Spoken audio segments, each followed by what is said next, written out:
Hello everyone, welcome to my YouTube channel, and in this video I'm going to show you how you can use a Chrome browser on your iPhone. So there is a way you can use Chrome browser if you like to use them on iPhone.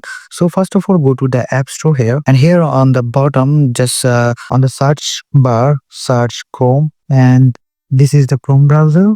Just select the download option from the right, and as you can see, the download has already started, so we have to wait to finish the downloading process. As you can see, the download and the installation is completed. All I have to do is simply click the open option here, and the Google Chrome browser will appear.